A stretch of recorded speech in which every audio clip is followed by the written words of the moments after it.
سبھی سے یہ بات عرض کر دینا مناسب سمجھتا ہوں کہ آپ کے مدرسے کا یہ اجلاس عام ہے اور اس کی یہ آخری نشست ہے۔ علماء اکرام بزرگان دین ہمارے درمیان تشریف لا چکے ہیں اور چلا رہے ہیں، اور ہم لوگ اس طریقے سے خاص غفلت میں رہے اور اپنے گھروں کے اندر آرام فرما رہے، مدرسے کی جلسے کی جانب متوجہ نہ ہو تو یہ ہماری اسی کی بات ہے۔ اور اب ہمیں اپنے گھروں کو چھوڑ دینا چاہیے اور مدرسے کی طرف رخ کر لینا چاہیے، چونکہ یہ محفلیں اور یہ مجلسیں بار بار منعقد نہیں کی جاتی، سال میں 2 مرتبہ ان کو منعقد کیا جاتا ہے تاکہ علماء کرام کی زیارت ہو سکے اور آپ کے بچوں نے سالہ سال رہ کر کے مدرسے میں جو محنت کی ہے بطور نمونہ آپ حضرات کے سامنے اس کو پیش کیا جا سکے اور آپ حضرات اپنے بچوں کو دیکھ کر کے خوش ہو سکے کہ آپ کا بچہ بھی جس قدر متعدی معیار کے ساتھ میں بولنا اور سمجھنے کا سلیقہ رکھتا ہے۔ اس لیے آپ تمام حضرات جلد از جلد سگا کے اندر تشریف لے آئیں۔ آپ کا ایک بڑا سا پنڈال آپ کا انتظار کر رہا ہے جو خالی پڑا ہوا ہے، اس لیے آپ حضرات جو مدرسے کی چار دیواری سے باہر کھڑے ہوئے ہیں گپ شپ میں مشغول ہیں، آپ تمام حضرات جلد از جلد سگا کے اندر تشریف لے آئیں، چونکہ یہ بھی اللہ کی نعمتوں میں سے ایک نعمت ہے اور اللہ تعالیٰ ارشاد فرماتا ہے وَإِن تَعُدُّوا نِعْمَتَ اللَّهِ لَا تُحْصُوهَا۔ اگر تم اللہ کی نعمتوں کو گننا چاہو، شمار کرنا چاہو تو اللہ کی نعمتوں کو شمار نہیں کر سکتے۔ انسان کا مجسمہ، اس کے اندر اللہ تعالیٰ نے 2 ہاتھ بنائے ہیں، 2 پیر اور دماغ اور 2 آنکھیں اور 2 کان اور ناک بنایا ہے۔ انسان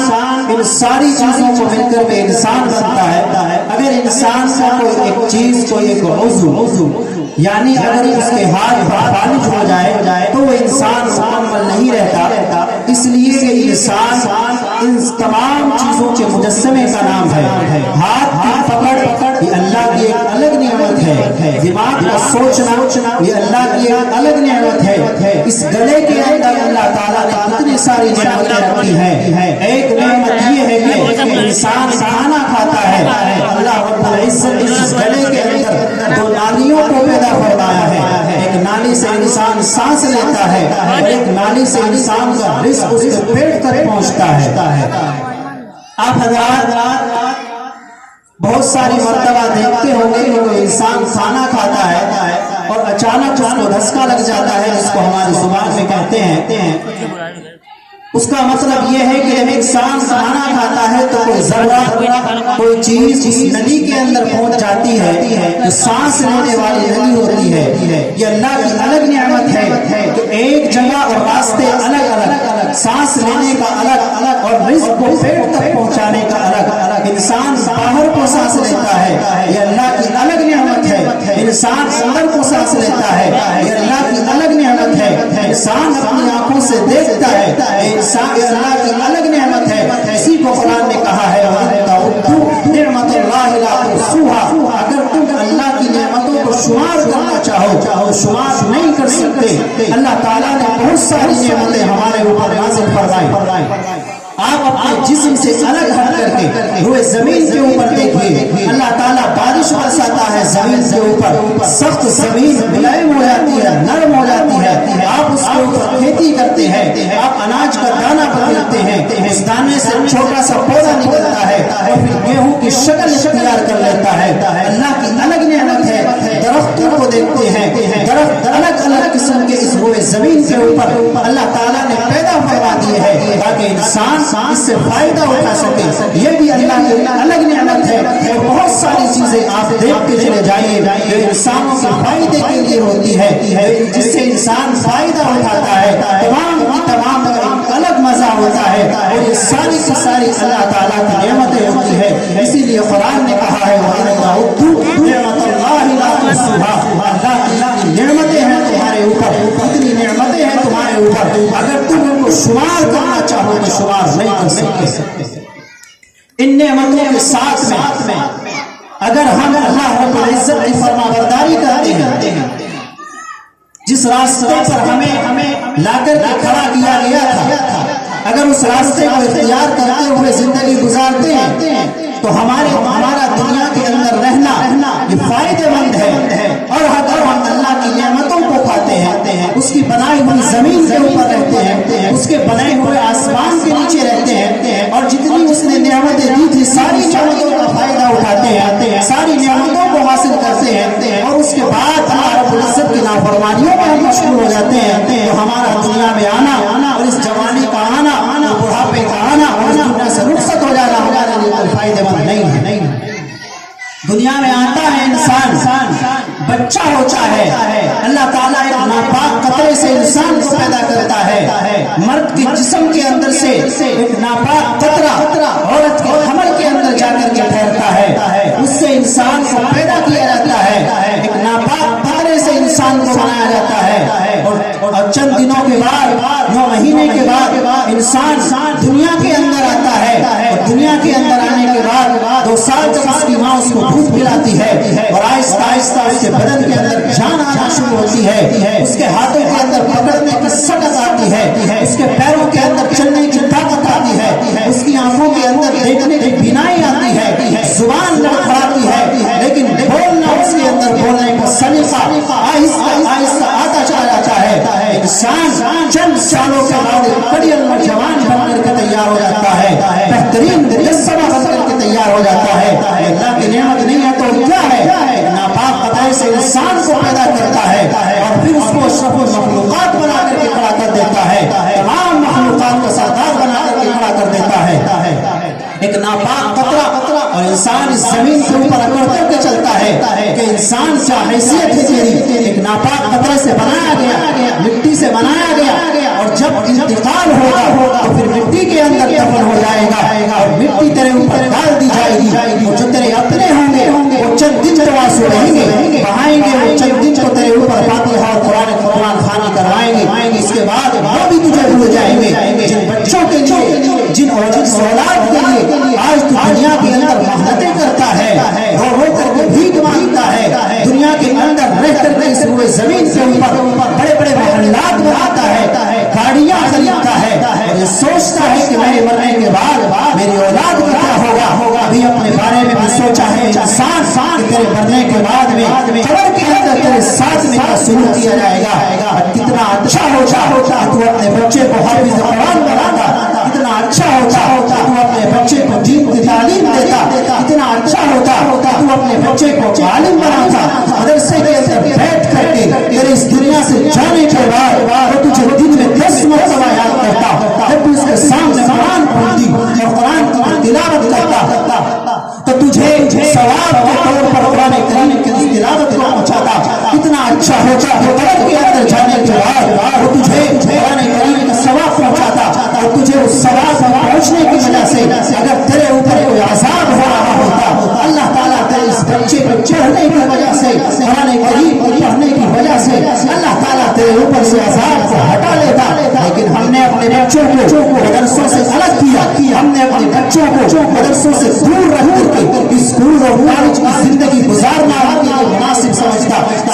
میں نہیں کہتا، میں اس کے خلاف ہوں، آپ اپنے بچوں کو مدرسوں میں ڈال دیجیے، اسکولوں سے نکال لیجیے، نہیں، بلکہ آپ اپنے بچوں کو اس کی تعلیم ضرور دیجیے کہ وہ تیرے جانے کے بعد تیرے اوپر فاتحہ پڑھ سکے، تیرے اوپر قرآن کریم کی تلاوت کر سکے، تجھے ثواب پہنچا سکے، تجھے ایصال ثواب کر سکے۔ لیکن ہم نے اپنے بچوں کو وہاں پہ پہنچایا، اسکول کے اندر جہاں پہ پیشاب کرنے تک کا نہیں بنایا جاتا، کھڑے ہو کر پیشاب کرنا چاہیے، بیٹھ کر پیشاب کرنا چاہیے، والدین کے حقوق کیا ہوتے ہیں، پڑوسی کے حقوق کیا ہوتے ہیں، ماں کا حق کیا ہوتا ہے، باپ کا حق کیا ہوتا ہے، بہن کا حق کیا ہوتا ہے، دوسرے رشتے داروں کا حق کیا ہوتا ہے۔ اگر کسی چیز کو بتایا جائے گا، تمام چیزوں کو اگر بتایا جائے گا تو ان مدارس کے اندر بتایا جائے گا کیا ماں کا حق ہے تیرے اوپر، کیا بیوی کا حق ہے تیرے اوپر، کیا تیرے باپ کا حق ہے تیرے اوپر۔ سنو لوگوں، آج ماؤں کی نافرمانیاں کرتے ہو، اپنے باپ کو گالیاں دیتے ہو، سنو، گھر کے اندر 5 افراد ہوتے ہیں، اور 5 افراد کے ساتھ ماں ہوتی ہے چھٹی، تیرے گھر کے اندر